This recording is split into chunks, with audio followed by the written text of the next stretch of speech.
So I'm going to respond to something that perhaps on its own is not worth a response, but it represents a larger trend, and it's that larger trend that concerns me. So one thing I've noticed over the past several years, but especially the past several months, is that there's a certain segment of the right that somehow can't handle winning.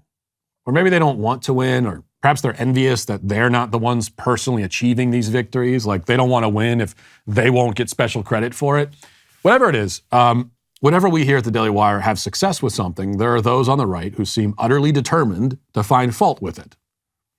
Often these are critics who never do anything of note themselves, never land any significant blows in the culture war, never move the needle at all, never put anything on the line. Instead, they relegate themselves to the sidelines while pointing out every perceived flaw in those who are actually down in the arena fighting the battles. As Teddy Roosevelt observed in his Man in the Arena speech, there are many who confine themselves to criticism of the way others do what they themselves dare not even attempt. Now, today I want to focus on just one example of this kind of thing. A conservative, ostensibly on my side, who seems absolutely desperate to criticize what most on our side would consider to be a big win. So the website LifeSite News, which is a pro-life news organization that I have vocally supported and amplified many times over the years, I appreciate their journalism. They just published an article written by a guy named Nick Bell with this headline: Matt Walsh's debate with transgender activists on Dr. Phil show left a lot to be desired. Now, this is far from the first time I've encountered criticism from the right for my Dr. Phil appearance. I flew out to Los Angeles to appear on mainstream television in front of a hostile audience on a panel where I was outnumbered 3-1. There was a risk because I knew that if I choked or floundered, it would be an embarrassment that potentially my career may never fully recover from. But fortunately, the embarrassment was all on the other side of the debate, a debate that's been viewed many millions of times and represents, I think, one of the first times that some of these basic arguments against trans ideology have been presented to a mainstream audience. So it's all good, you'd think. But that's not enough for the Nick Bells of the world. My appearance left a lot to be desired, he says. He sits back, reflecting 2 months after the fact, and has decided that my efforts were simply not good enough. Yes, you took on 3 gender ideologues on national television and humiliated them, he mutters from the bleachers, but could you have done more? And could you have done it better? Now, I'm not taking issue with the general concept of criticism. I'm not saying that other people on the right should refrain from criticizing me or the Daily Wire or anybody else for the sake of being a team player or whatever. Criticism from an ally can be good and valuable. We need to be able to do that. But when that criticism is petty and irrelevant and weird and desperate, as it so often is, you begin to suspect that there's some other motivation lying under the surface.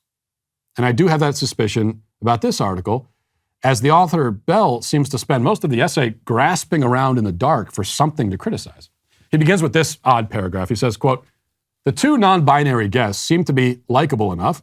One is a woman who believes she's a man and has long hair and a beard. The other is a man who has successfully blended the characteristics of both genders to create an appealing hybrid. They come across as well-meaning people who have suffered due to people misunderstanding their struggles.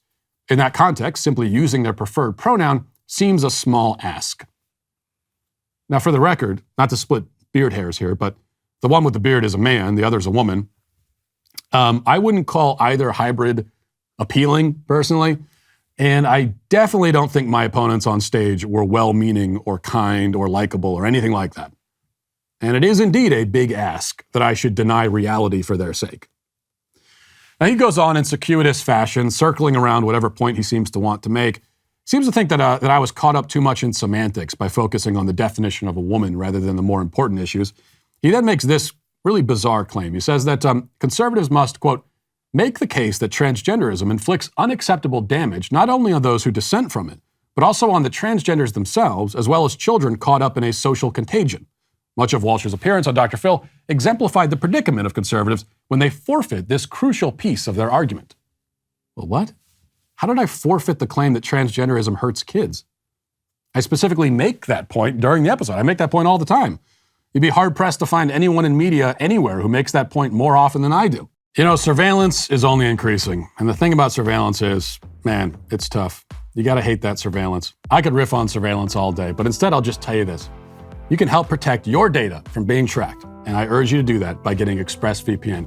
Doesn't matter where you live. Every time you search for something online, watch a video or click a link, it all gets tracked by 3-letter agencies, by big tech or both. Anytime they want, they can just match your activity to your true identity using your device's unique IP address. But when I turn on ExpressVPN, They can't see my IP address at all. My identity is anonymized by a secure VPN server. Plus, ExpressVPN encrypts 100% of my internet data for protection from any eavesdroppers or cyber criminals, so it gives you all the protection you need. And the best part is ExpressVPN makes it so easy. I even have my mom using it, who famously, my mom still uses a VCR, and she can use ExpressVPN too.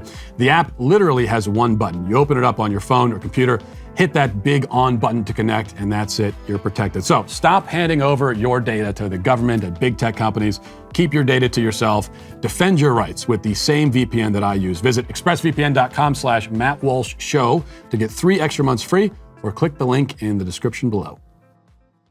Things get stranger from here. Bell writes, quote, Walsh went on to bring up the destruction of women's sports, the dangers of allowing men into women's bathrooms as other reasons to oppose the transgender agenda. He mentioned the rape in Loudoun County, Virginia, of a girl by a boy dressed in a skirt this past year that occurred in a women's bathroom. But the left-wing professor easily fends Walsh off by saying that she does not support open bathrooms where anyone can go in, showing how easily the left can neutralize the dangerous bathroom argument by simply taking a compromise position, in this case, separate bathrooms for the transgendered, that allows them to avoid truly justifying the transgender position. The thing is, that's not the position that the professor took in the episode. She absolutely did not endorse separate bathrooms for transgender people. No leftist endorses that position. That doesn't exist on the left. It can't. They want men in the women's room, nothing less than that. They're not going to take a third bathroom for trans people. Now, I don't want that compromise either, because I don't see why we should make any special accommodations for people who are, confused about their gender. Just use the bathroom in accordance with your biological sex. But the left, they don't want that compromise either, because to do that admits that the quote unquote trans woman is not really a woman, and they can't admit that. So that's why it's a very good thing for us to, talk about this on a national stage, specifically the bathroom issue. We want to corner them into trying to defend it, because it's a perverse and insane case they're making. The more they talk about it, the better it is for us. So yeah, if you are on a stage in front of a lot of people talking about this issue, you shouldn't be talking about bathrooms the entire time, but that should definitely be a feature of your argument. So, because you want to force them to confront that, force them in front of all these people to say that they want men in the women's room, and that the women who are uncomfortable with it, that's too bad for them. So what exact point does the author have to make that's so important he felt the need to say it 2 months later? Well, as best as I can tell, his primary contention is this, which he states early in his piece. Isn't it a bit hair-splitting to insist on perfect logical rigor if the alternative would lead to transgender people feeling dramatically less mental anguish? Would that alternative lead to less suicide? Would it allow the transgenders to lead happier lives? Later, concluding his thoughts, he follows up on the same theme. He says, instead, the right should focus on the fact that the very thing these confused people are seeking, their happiness, will be harder and harder to find the further they go down this road.